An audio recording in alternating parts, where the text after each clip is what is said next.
በአሜሪካ ምድር የተፈራው ደርሷል። አንዴ በሰደድ እሳት ስትነድ በሌላ ጊዜ ደግሞ በጎርፍ ስትጥለቀለቅ የታየችው ሀገር አሜሪካ አሁን ላይ ደግሞ ከሁሉ የከፋ ነው በተባለው አስፈሪ የበረዶ አውሎ ንፋስ ተመታለች። ኃያሉ አሜሪካ ለተፈጥሮ እጅ ሰጥታ ተረታለች። ምድሯ በበረዶ ተውጧል። በርካቶች እየሞቱ ነው። ሚሊዮኖች ሞታቸውን ከበር ጀርባ እየተጠባበቁም ይገኛል። በሀገሪቱ ፍርሃት ነግሷል። ዘመናዊ የሚባሉ መሰረተ ልማቶች የቁጣውን ኃይል መቋቋም ተስኗቸው ሚሊዮኖች በጨለማ ተውጠዋል። ሊቋቋሙት የማይቻለው ቅዝቃዜ ለወትሮ እረፍት አልባ የነበሩ ከተሞችን ወደ መቃብርነት ለውጠዋቸዋል። 2026 በከባድ ቁጣ ተጀምሯል። ሰዎች በድንጋጤና ፍርሃት ተውጠው ከሞት ጋር እየተጋፈጡ ነው። ክስተቱ ሊገቱት የማይቻል አደገኛ በመሆኑ በሺዎች የሚቆጠሩ በረራዎች ተሰርዘዋል፣ እንቅስቃሴዎች ተቋርጠዋል። የቅዝቃዜው መጠን በከፍተኛ ኃይል እየጨመረ መምጣቱን ተከትሎ የሟቾች ቁጥር እየጨመረ መምጣቱ ከፍተኛ ድንጋጤን ሲፈጥር የበረዶ አውሎ ንፋስ ወደ ካናዳ እንደተሻገረም ተሰምቷል። ለመሆኑ በአሜሪካ ምድር የወረደው መዓት ምንድነው? የፈጣሪ ቁጣ ወይስ የተፈጥሮ አደጋ? በከፍተኛ ቅዝቃዜ ውስጥ የሚገኙ ሰዎች ያሉበት እጅግ አሳዛኝ ሁኔታስ ምን ይመስላል የሚለውን በዝርዝር እንነግራችኋለን። በሌላ መረጃችን ደግሞ ለብዙዎች ወጥቶ መቅረት ምክንያት የሆኑ የበርካቶችን እንባ ያፈሰሱ ሰዎች መያዛቸው ተነግሯል። ብዙ ወጣቶችን የተሻለ ኑሮ ወዳለበት አውሮፓ እንልካችኋለን በሚል ገንዘብ በመቀበል በአደገኛው በሊቢያ በረሃ ሲያግዙ የነበሩ በመንገድም ይህን ያህል ብር ካልከፈላችሁ እያሉ ሲያስጨንቁና አግተው ከቤተሰብ ብር ሲቀበሉ ብሎም በስደተኞች ላይ ዘግናኝ ኢሰብአዊ ድርጊት ሲፈጽሙ የነበሩ ሰዎች በቁጥጥር ስር መዋላቸው ተሰምቷል። እጅግ በሚያሳዝን ሁኔታ አይደለምና በራስ ሰው ላይ ጠላት ላይ እንኳን ለመፈጸም የማይታሰበውን ለጆሮ የሚከብድ ተግባር ሲፈጽሙ የኖሩት ኢትዮጵያን መሆናቸው አስደንጋጭ ዜና ሆኗል። ሰላም ጤና ይስጥልን ውድ የአማርያ ቲዩብ ቤተሰቦች እንደምን ቆይታችኋል? በዛሬው መሰናዶ የበረዶ አውሎ ንፋስ ስለዋጣት አሜሪካና ቅዝቃዜው ለፍርሃትና ሞት ስለዳረጋቸው ነዋሪዎች እየተሰሙ ያሉ አስደንጋጭ መረጃዎችን ወደ እናንተ እናደርሳለን። ቻናሉን ሰብስክራይብ፣ ቪዲዮውን ላይክ እና ሼር በማድረግ አብራችሁን ቆዩ።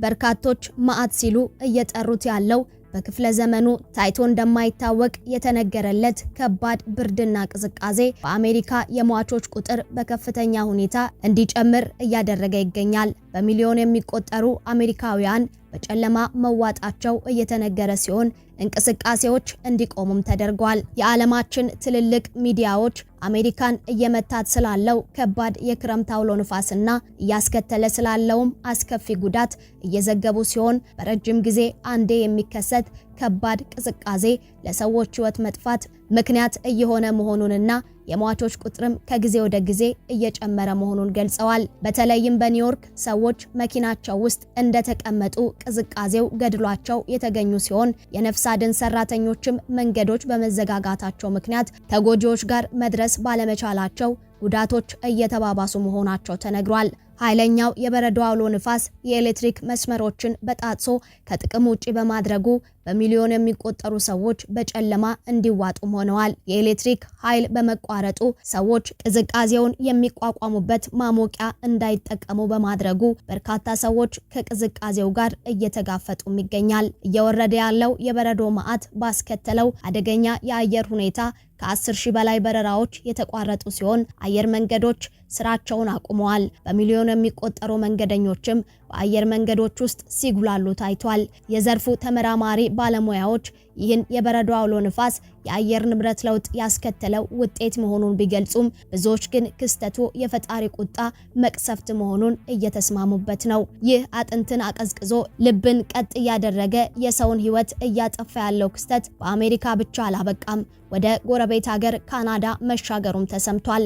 ካናዳም በታሪክ ታይቶ አይታወቅም የተባለ ከባድ የበረዶ መጠንና ከፍተኛ የቅዝቃዜ መጠን ተመዝግቦባታል። እንደ አሜሪካ ሁሉ በካናዳም በረራዎች የተሰረዙ ሲሆን ትምህርት ቤቶችን ጨምሮ በርካታ እንቅስቃሴ የሚደረግባቸው ሁነቶች ቆመዋል። በአሜሪካ በሚሊዮን የሚቆጠሩ ሰዎችን ስጋት ላይ የጣለው ዊንተር ስቶርም ፈርም ተብሎ የተሰየመው አደገኛ አውሎ ንፋስ ሀገሪቱ ላይ ከፍተኛ ቀውስ እያስከተለም ነው። የአየር ንብረት ትንበያ ተቋሙ አኩዌዘር ባወጣው መረጃ ይህ ወጀብ በሎስ አንጀለስ ካጋጠመው የዱር እሳት ሰደድ በኋላ ከፍተኛ ወጪ የሚጠይቅ የተፈጥሮ አደጋ ሊሆን እንደሚችልም ጠቁሟል። የተቋሙ ባለሙያዎች አጠቃላይ ኢኮኖሚያዊ ኪሳራውም ከ105 እስከ 115 ቢሊዮን ዶላር ሊደርስ እንደሚችል ተንብየዋል። ይህን አስፈሪ ክስተት ተከትሎም በአሜሪካ የአስቸኳይ ጊዜ አዋጅ ታውጇል።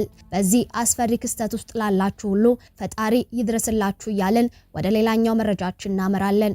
የተሻለ ኑሮ ፍለጋ የተሰደዱ ሰዎችን ሊቢያ በረሃ ላይ እያገቱ ለማስለቀቂያ ከፍተኛ ገንዘብ ሲጠይቁ የነበሩ ወንጀለኞች በቁጥጥር ስር መዋላቸው ተሰምቷል። የፌዴራል አቃቢ ሕግ ስደተኞችን በህገወጥ መንገድ ከኢትዮጵያ ድንበር ካስወጡ በኋላ ሊቢያ ውስጥ ታግተው ገንዘብ እንዲጠየቅባቸውና እጅግ አሰቃቂ በሆነ መንገድ እንዲሰቃዩ አድርገዋል ባላቸው 28 ሰዎች ላይ ክስ መመስረቱንም አስታውቋል።